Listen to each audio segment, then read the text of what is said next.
Thank you, listeners, for joining us for Elko Live today here on KELK. And we are so pleased to feature in studio our Elko County Commissioner, Delmo Andreozzi, before he heads downtown to the county meeting at 1:30 today. Welcome, as always, Commissioner. It is wonderful to see you. Thank you, Lori. It's always great to see you and to be in studio with you. And of course, we had a very successful Labor Day weekend, and we were just reminiscing over the parade, which we both, I got to be a judge, which was fun, and of course, you've been announcing those things for years and years and years and years. So I had a great deal of fun watching, just all those different entries down there. And most of the time we head to Jarbidge for Labor Day, because my father-in-law has a place up there for the 3-day weekend. So I had my 40th class reunion here, and so we had a lot of fun. So we hung around. I ended up going to the fair and just saw a lot. It's a great event, and it was so good to see you. Just see all your old friends and see people enjoying the horse races, and then as a part of that wonderful parade, which was so diverse and had so many great entries with it. It was a fantastic weekend, Delmo. And yep, you're right. We are fortunate. We live in this community, and that you've had a 40th class reunion. You got to look around and see all the accomplishments and the good health and the cheer and all the family and friends that we enjoy. Absolutely. So, the funny thing is, I remember this being a senior, which was 40 years ago. We planted a time capsule somewhere on the front lawn of the school at the high school, and so we're going to have to try to find that, because One of these days we need to.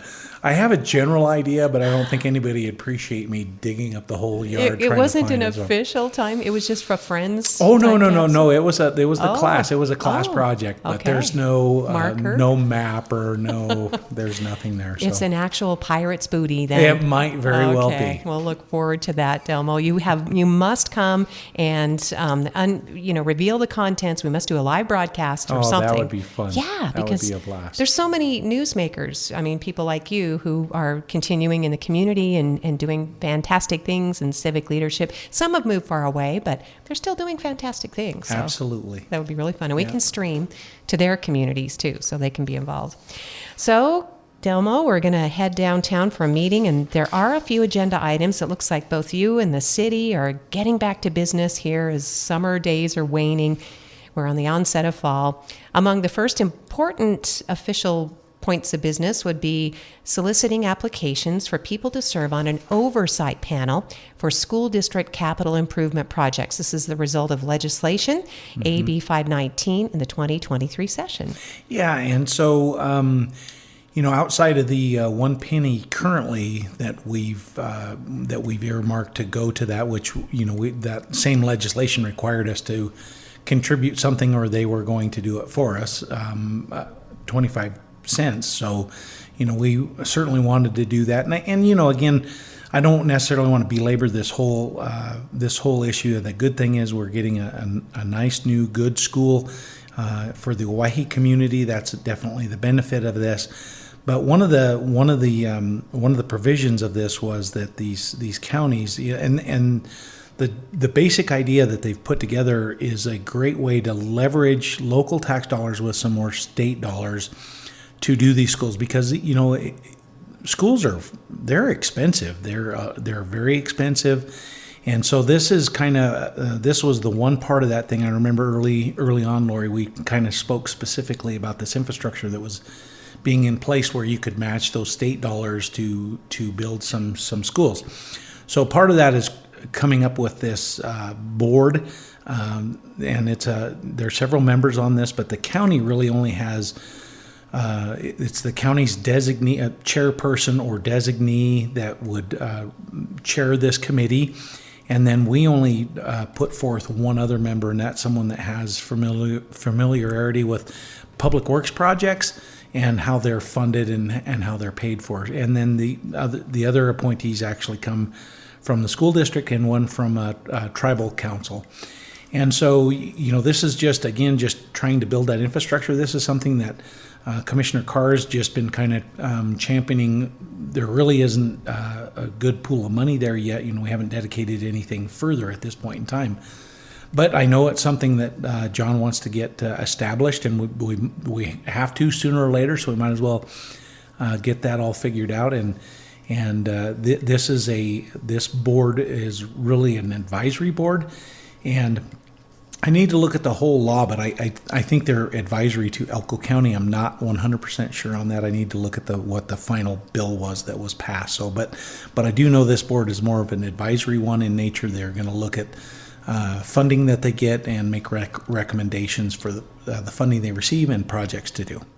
So we know, Commissioner, that in the role of advisory boards, as you just, I think, clearly explained, people ask, well, where does the buck stop? I mean, does it stop with the Elko County School Board of Trustees or Elko County Commissioners when it comes to building new schools? Again, if it would, in my opinion, the buck would stop with whoever has that authority, and that's the part that's not 100% clear to me right now. I think it's Elko County, but I'm not positive. So whoever ultimately makes those decisions, that's who the buck would stop with. Regardless of whoever that body is. So it sounds like part of the discussion might be that legal interpretation with this oversight panel. Again, it's brand new. It is particular to Elko County, from what we understand. Yeah, the actual 1 cent allocation that we had to do, that was specific to Elko County. Although they didn't say Elko County, they kind of caught us up in a population. Any county that has this population, which was us, had to start putting funding aside. But there are other counties that are eligible to do this, and they can levy their tax rate for similar purposes. And then if they do that, they would need to have this same format as we will. All right. And then it's worth mentioning the oversight panel shall review credits and debits from the fund. It will recommend future uses of the money raised by the county from levying the tax imposed, and review the amount of any appropriation, grant, gift, or donation received by the county to construct school facilities on tribal land, and to make a recommendation for the date of termination of a tax levied. So basically, for the taxpayer or the interested resident, it enhances transparency and accountability, I guess, at the very least. Absolutely. And I think that's the good piece of this. And for me, I think that I've said this a number of times. I think everything has always been done according to the law. I just think, in my opinion, my sense was, maybe that's a better way to say it. My sense is that people expected more transparency. Not that anything was done wrong. It was met the intent of the law, but I think people would like to see more transparency with these decisions that are made. And this is actually something that's set. This is going to be a very formal board. They're going to have agendas so this is an entirely another step in the process. So it's going to go to an advisory board and then ultimately on to someone who would make that decision. Oh, good. And it sounds like something obviously the community would be encouraged to participate in, subject to open meeting law as well. So that's important. So, and again, it's part of the retiring pay-as-you-go, as Elko County voters did for school district capital projects. There's nothing in this that stops the county school board of trustees from going back out and soliciting pay-as-you-go? No, there isn't. And I think that they may, I don't know for sure, but that might be something they're either wanting to do or trying to encourage additional tax levy that goes to this particular fund. So I wouldn't be surprised if they did that, but I haven't heard one way or the other, but they could. All right. And then it kind of steers us to another topic we did discuss with John Carr, your fellow commissioner, about the concerns, when you start carving up this fund, do we have enough money for the county needs, like the Justice Center, for example? Well, there's, so again, to just go back in time a little bit, we had anticipated, trying to get some ad valorem so that we can, because of the pay-as-you-go, most of the other governments didn't have access to additional funds to build, build buildings. So, when some of that tax got freed up, it was I think the intent was trying to get some of that tax levy, and then of course it was entirely defeated. And then Elko County, because of the abatements, there's all kinds of really crazy laws that have been in place for a long time the county wanted to make sure we absorbed as much rate as we could, because we obviously have capital needs that we need, and you look at our beautiful courthouse. It is a beautiful courthouse, but it is 112 years old, right? So, and there are some issues and other things, and I know the folks in the judicial system, it's probably not that, they want. When I say state of the art, I'm talking about state of the art when it comes to recording, when it comes to safety, when it comes to those types of things, whether it's for the victim or the person that's being accused of a crime, safety all the way around. And for people who are serving on juries and the corresponding attorneys and then obviously the judicial folks. So, when you look at that, it's very hard and it's very difficult. It's very expensive to retrofit a new building. So, as we got that new we got the new district court. I apologize for that. We were lucky we were able to pick up the Washington Federal Building. And with that acquisition, we got some more property. We ultimately got the right property there. So we have a nice complex, a nice size complex down there. And we have a needs assessment that's been done by an architect, and that's actually on the agenda today as well, too, to kind of, you want to look at what your needs are and kind of, these dollars are finite. So we want to make the best decisions that we possibly can. Needs assessment is an appropriate tool to use. So, whatever that number is, I think for me personally, I wanted to do that as kind of a pay-as-you-go rather than a bond issue, because if we did lose that tax rate for any reason, then making those bond payments could be very difficult. So I want to build up the reserve and just pay for it outright. And the 50 cents, it's actually 44 cents. 6 cents is going to the fire insurance program. The 44 cents generates about $8.6 million a year. So we've got a full year that we've saved money. But a judicial center, like you said, I mean, some of the estimates out there are 30 or 40. It would not surprise me if it's 50 million or more. I mean, they are they're extremely expensive. So, and we don't want to. Again, I don't think we want to build a Cadillac, but we want to build something that stands the test of time. I mean, you look at that building we have, the courthouse, which I love our courthouse. It's a beautiful building. I think we want our municipal infrastructure buildings to last. We don't want to be in a situation where we have to tear them down and redo them. So, so that's a big number. That's going to take some time to save up that kind of money to be able to. It's going to literally be years before we do that. And so for me, the reason why, like I said, I didn't want a bond, we just saw this last year during the legislative session where the legislature singled Elko County out and said, you contribute a penny to this 519, or we're going to do it for you in the amount of 25 cents. That would have absolutely obliterated our. Oh, I'm not saying that right, Lori. I think you did. Obliterated. Yes. Today's vocabulary. Thank you. Yes. Brought to you by the letter O.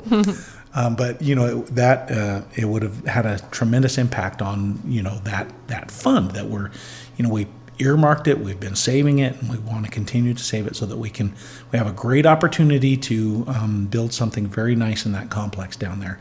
And for me, something other that's always been very important, I think it's important that main part of the judicial system stays right in downtown Elko. I think it's appropriate there because, those folks that come for jury or whatever the case may, then they can go to the local markets or stores or restaurants or whatever that we have downtown. Plus all the attorneys are kind of already in the neighborhood as well. So, to me, it just all makes sense, but it's going to take a little bit of time because of the cost. Mm-hmm. Yeah, and I think that idea, too, is heart and soul and core of a community is justice. The fact that and it's right there in plain view. The jail expansion would be part of this, too. Mm-hmm. You're looking at a behavioral health unit for the jail? Yeah, that's been a little bit of an emerging issue. I remember when I was first on the commission, it's always been an issue, bump up against population thresholds with the jail, and there have been, I know, at least one addition to the jail And we're being faced with that again, and it's not necessarily because we have a huge increase in population, but it's more about the demographics of that population. We're seeing so much more violent inmates and people who are suffering with behavioral issues, and so they have to be isolated, so they can't double up in a cell. So that's something that I don't think anybody really anticipated. I don't know how you would, but it's a reality that we have, and it's part of one of the things that we provide. I've said this a lot. I think the tax that we in Nevada is probably not as high as it can be somewhere else, but a big part of our tax actually goes towards that judicial function and that jail. Those are expensive. So there's another item on the agenda today. So just the health care, we're getting new. It's almost $700,000 just to provide the health care that we need to at the jail. At the jail, just the healthcare portion of the budget. Talking with our County Commissioner, Delmo Andreozzi, in advance of this afternoon's regular meeting. Just wanted to mention, too, that with all those pending expenses, I think the county is also contributing somewhat. The ECVA has that $6 million balloon payment that's coming due, and Annette Kerr's working really hard getting her arms around that. She is, and she's doing a great job. That was that's something. That to me again is water under the bridge. I didn't support it then, but the majority of the board supported it. So away we go. So we do have that. We do have that debt that we do need to address. And she does have some good ideas, and there are some things that we can do. We're really looking very seriously about going through a rebranding effort and marketing effort, and really kind of identifying what the role of that center is in this local area. So that's something else that's looming out there that we're going to need to address. Well, ECVA is responding. I think they are rising, and Tom Lester and that whole crew. I think the PopCon that was a few weeks ago is a perfect example of that. Just doing more community outreach and responding with new events and activities. Yeah. Delmo? And that was wildly popular. Yes, it was fantastic. It was fun to see. And the makeup of that board. Well, I just pause there really quickly because that was a cooperative project too, and so there is a county commissioner that sits on that board, and I'm that person. There's a city councilman that sits on that board, and it has its own taxing district. It's not the whole Elko County, but it's a pretty good chunk. And then the other three people are board members are elected at large, and so we've been through a lot. Just like every other organization, and it's always good. I think it's always good to kind of look and really understand what are we trying to accomplish? What's our goal? What's our mission? What are we trying to do? How do we fit into the fabric of the community? And so, we're going through some of that and examining some of that, and you look at some of these great events we talked about. All these events that we have. There's so many wonderful events here. Like we were just talking about the fair event and Silver State Stampede, and it just there's lots and lots and lots of great events. And I think, too, Delmo, with the recent discussion in the community about, building another event center, even within the same vicinity, totally different uses, but it probably did highlight or underscore, some of the responsibility we have with ECVA. And I don't know, the county committed about $15 million to the event center. John Carr talked about that on the recent program. He seemed to suggest the money could be steered elsewhere because that project is a bit on the sidelines right now. It absolutely could. So, who knows? We just earmarked it for that, and when we came up with our agreement, it was subject to a lot of other things that needed to fall in place, and whether or not that comes to fruition is to be seen, and so it absolutely could be reallocated to another whatever. Do you know if there's a sunset on that or that allocation, Delmo? No, there wasn't a sunset on there. But again, there's that little bit of cash just sitting there. But again, if that were to go away, that makes that if we wanted to, it makes that judicial center a little bit more quicker, so, $15 million. I mean, that's 2 years of that revenue, that tax that I was just telling you about. So that speeds that up a little bit. And so, there's lots of opportunity. And so, but I think it's always good with any of these decisions that you make. It's always, my opinion again, is just, that old trusty saying, you measure twice and cut once. And so we want to these are finite dollars, and we want to make sure that we get the biggest bang that we can for those dollars. And you're a member of the Budget Committee, correct? I am. So all this discussion is really important, and we appreciate it, Delmo, because then that way there's awareness, and people say, oh yeah, there was that $15 million. We're not broke. If we need that, we can slide that into some of these other service needs for the community. So Yep. yeah, there's still an opportunity. Absolutely. That was ARP money? Yeah, essentially what it was there's a couple of different pools of money that we got, but the ARPA one is the one that's easy to remember.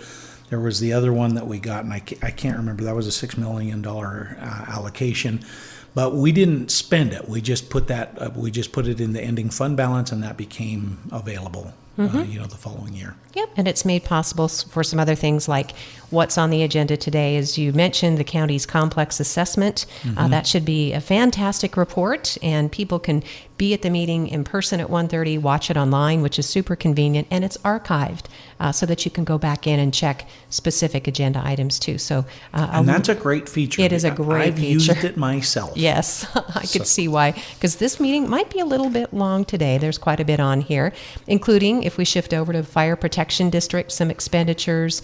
There's also Elko County Enhanced 911. That's a project that lives on and is thriving and serving the citizens. It is, and I hope we can just take a moment and reflect on that when we think about, it wasn't that long ago, if you made an E911 call, that we didn't have the infrastructure in place to know where that call was coming from. So we have come so far in such a short period of time building that infrastructure. I was talking to Lee today. We're not 100% there because we rely on that data that comes from the providers. So there's a little bit of an issue there, but we're sorting through it. We're getting closer to 100% every day, and really. And when I say that, I'm saying that you use your cellular device, no matter where you call, you make a phone call, and it's going to be able to triangulate your location. It'll be right there with the emergency people that need to know where you're at. And then speaking of emergency service, well, first of all, backing up, we have so many people to thank, including retired Police Chief Ben Reed, retired Under Sheriff, I believe Ron Supp was on that committee there are so many people, Delmo, who made sure that this got started and got pushed through, and you were among the county leaders who made it happen because we were so far behind. We were very far decades behind. Yes. And it was interesting to me, as we went through that process, there were so many people that didn't realize that we didn't have that. Exactly. That technology. You don't know what you don't know. And we had a tremendous support from the business community. You remember the business community? There was so many donations. Like $750,000. It was a lot. Private money. Yeah. So we were making good use of that, and there's improvements being made out there, and I know that some of the obligations you're talking about on E911, we want to build in some redundancy at the center there, because I know people have called in and maybe they couldn't get through. Well, there was a service interruption and the line got cut, either AT&T or Frontier. And so, we want to make sure that we have redundancy built into that system so that does happen, that type of outage is hopefully avoided in the future. And credit to Elko County government commissioners, leadership, Delmo. You have some fantastic people in these positions. We do. You mentioned Lee Cabanis. That's one person. You've also promoted, in Matt Peterson, making that decision. Sometimes the county would hire from outside. Any entity or organization, when you hire from outside, you think you're getting the expert, the authority. Sometimes you get people who just want to come here and retire. That's not saying anything about.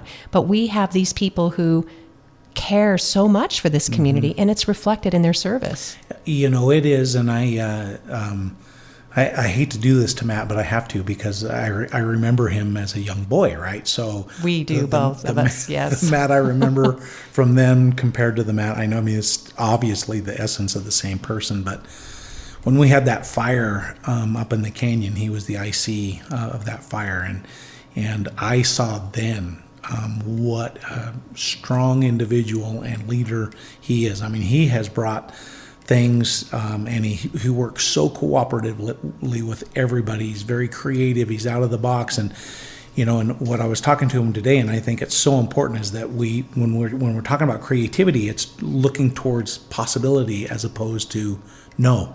It's a mindset. And Chief Peterson has that in spades, and that's, I think.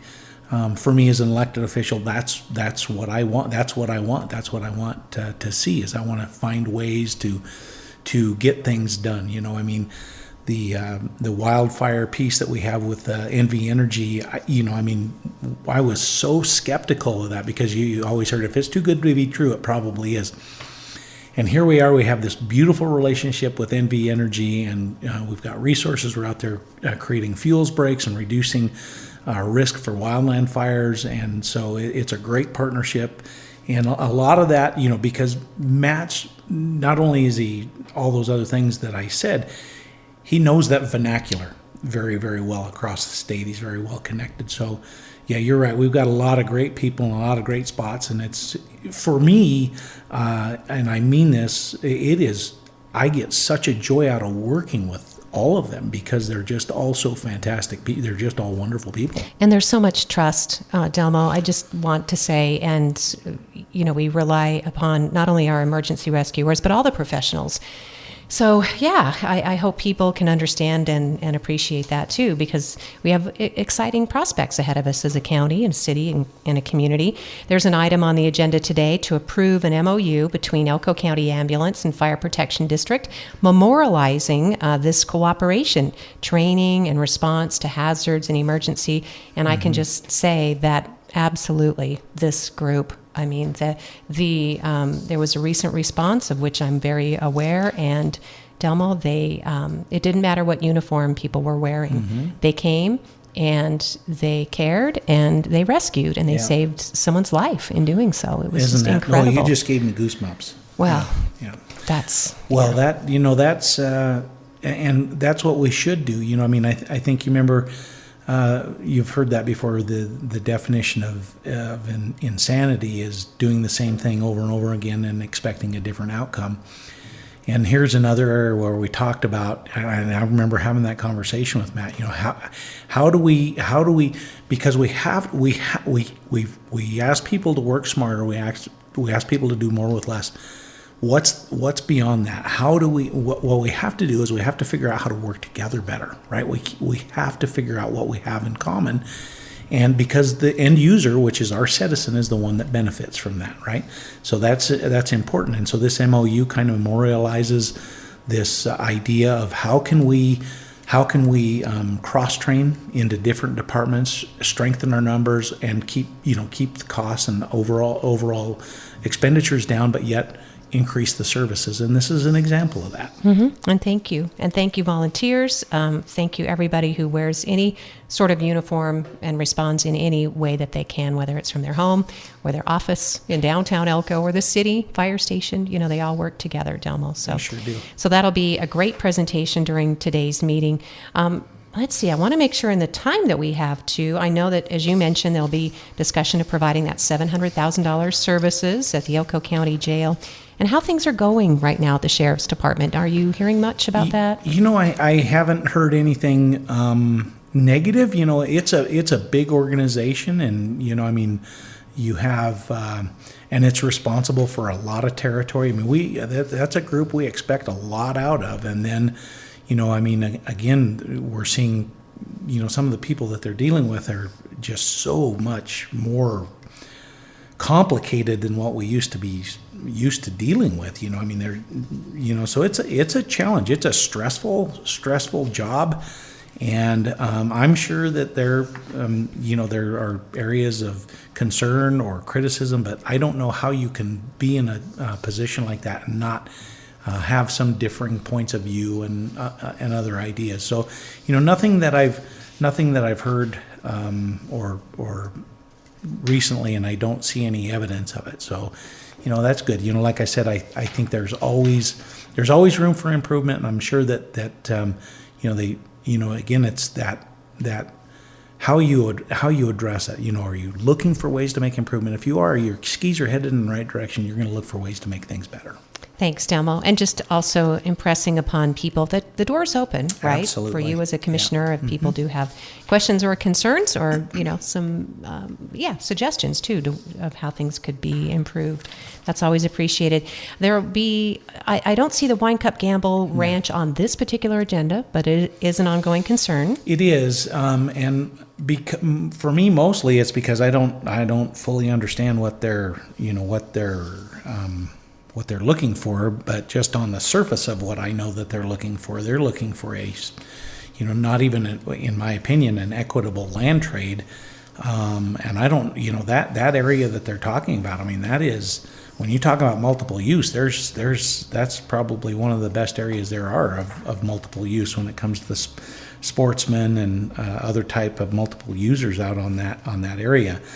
So, there are rumors out there about, what's going on. I've had an opportunity to meet with Senator Cortez Masto recently at the Lions camp, and, again, made sure she was aware of that being on her radar. I've had the same conversation with the governor and even with Congressman Amadei, just to make sure they know that's out there. There's very little, because we're talking federal, we have very little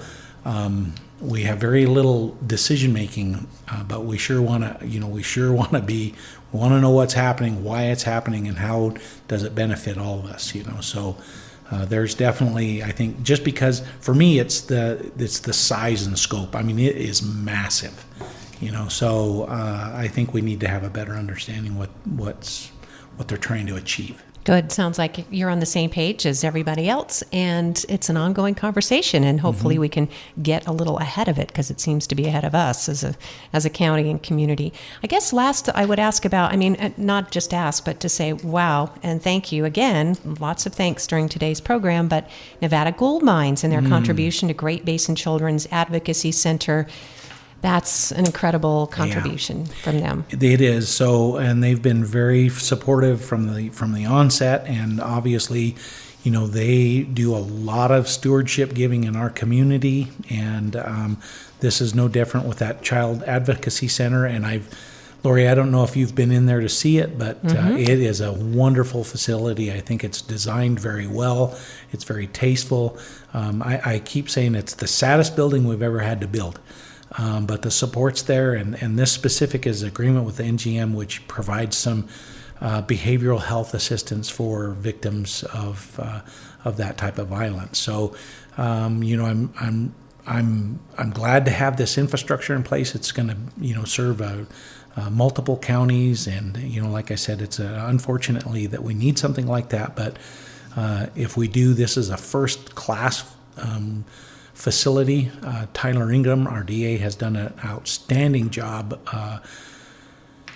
reaching out and building, identifying stakeholders and getting a group of people behind a project. He's done an outstanding job. Hasn't he, though? My goodness. And again, look how far we've come even in that department, in that position. That's just incredible. So $200,000 from Nevada Gold Mines. Anything that jumps out that we haven't talked about? I know. We kind of talked mostly, I think, about the big stuff. The E911. That was good to kind of talk about that. I think that's something that's a little bit lesser known. I think while I'm talking about that, we are going to have our first quarterly meeting with the Central Dispatch, which now is a department of Elko County. And so, looking forward to that and seeing what's going on there. We're also having an update on the ambulance. As you know, we've increased our service to include Spring Creek. So, just again, trying to it's one of those things where it's the cost of readiness is expensive. I hope no one ever has to call, but we want to make sure that we have good quality people and equipment ready to respond when the need arises. And in closing, just giving you the floor if you wanted to make any announcement about your future plans, Commissioner. Well, I was seriously considering a run for Senate. I had a lot of people visit me about that, and I was very humbled and honored. And as you know, I'm in my last term serving as a county commissioner. I have 3 years left, and I've loved every minute of it. It hasn't always been easy, but just with some family issues, people that know me know that I've had provided support and help to my family for a very long time, and my mom still needs quite a bit of help. So at this point in time, I can't see that is an opportunity, but maybe sometime in the future. All right, we have plenty of time to talk about, if not Delmo, then I guess we'll go with someone else. That's the next campaign for somebody. Do you think they'll appreciate that? Yeah, yeah, all right. they will. Thanks, Delmo. Well, Lori, I do appreciate being here. I have an opportunity to chat about what's going on in the county, and we hope that your listeners have enjoyed and have a better understanding about some of the things we're dealing with currently. Absolutely, and thank you again. We do appreciate, in all seriousness, you're sticking close to home because we do need you. So thank you, Commissioner. Thank you. Andreozzi, County Commissioner, our guest here on Elko Live today on KELK.